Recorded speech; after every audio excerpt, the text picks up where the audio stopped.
Apa khabar semua?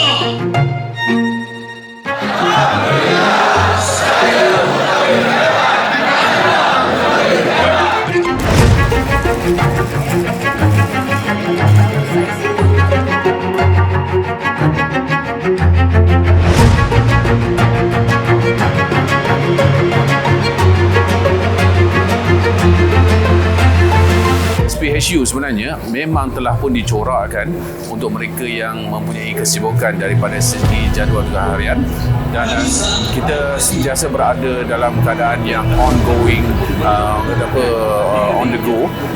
Jadi video-video yang disediakan itu kita boleh tengok, kita boleh teliti bila-bila masa saja, semuanya secara online. Jadi itu mengurangkan beban kita kerana kita tak perlu datang kelas dan sebagainya.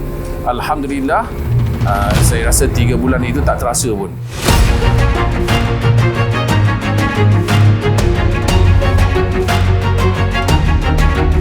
Kursus ni sangat terbaik untuk kita semua, dan CPM ni Alhamdulillah memberikan kita lebih semangat, keyakinan untuk menjadi seorang mutawifah atau mutawif untuk membantu jemaah lain, insyaAllah.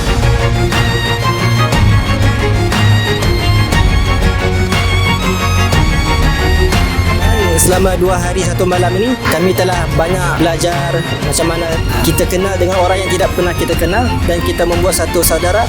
Dan mudah-mudahan dengan sijil Certified Professional Mutawif ini akan dapat membawa kami untuk menunaikan tanggungjawab dengan penuh amanah. Takbir!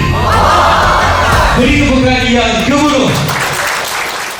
Jangan buang masa, 3 bulan sahaja, tak susah insya-Allah. Dengan itu anda akan dapat sijil ini, dan markah yang saya dapat dalam sibuk-sibuk saya 97/100. Alhamdulillah. Terbalik pula. Excited sangat. Yeah. Alhamdulillah.